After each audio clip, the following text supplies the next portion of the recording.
ప్రభునందు ప్రియమైన వాళ్ళారా, ఈరోజు యేసు ప్రభువారు మనతో స్వయంగా పలికిన ఒక మాటని, ఒక దీవెనకరమైన మాటని మనం జ్ఞాపకం చేసుకుందాం. మత్తయి సువార్త 19వ అధ్యాయం 26వ వచనము.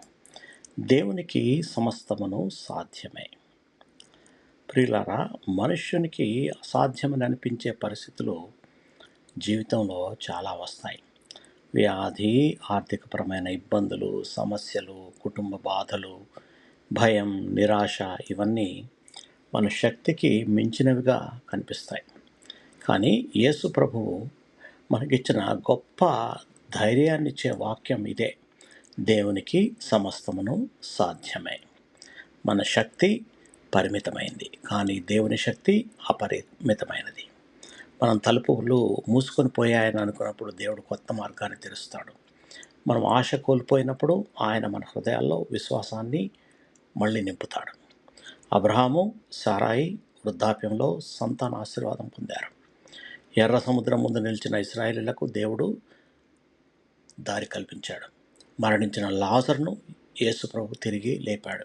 ఇవన్నీ మనకు ఒక సత్యాన్ని చెప్తున్నాయి: మనుష్యునికి ఏవైతే అసాధ్యంలో దేవునికి సాధ్యమని. కాబట్టి మన సమస్యలను చూసి భయపడకూడదు, మన బలహీనతలను చూసి నిరుత్సాహపడకూడదు. మనం చేయవలసింది ఒకటే: విశ్వాసంతో ప్రభువుని ఆశ్రయించడం. దేవుడు ఆలస్యం చేసినట్టు కనిపించినా ఆయన సమయం పరిపూర్ణమైనది, ఆయన చిత్తం శ్రేష్టమైంది, ఆయన కార్యం అద్భుతమైంది. కాబట్టి ఈరోజు మనం హృదయపూర్వకంగా దేవుని నమ్ముదాం. నా సమస్య కంటే నా దేవుడు గొప్పవాడు, నా పరిస్థితి కంటే ఆయన శక్తి ఎంతో గొప్పది. దేవునికి సమస్తమును సాధ్యమే. ప్రార్థన చేసుకుందాం. ప్రియ పరలోకపు తండ్రి, మీ పవిత్ర నామానికి స్తోత్రాలు.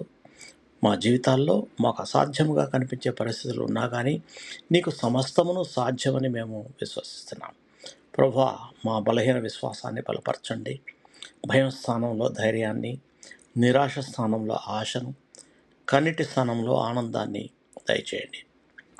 మాకు మూసుకుపోయిన మార్గాలలో నీవు కొత్త తలుపులు తెరవమని మా ప్రభును, మీ ప్రియకుమారుడైన యేసుక్రీస్తు శ్రేష్టమైన నామంలో ప్రార్థించి వేడుకొనుచున్నాము తండ్రి. ఆమేన్. దేవుడు మిమ్మల్ని సమృద్ధిగా దీవించి బలపరచును గాక.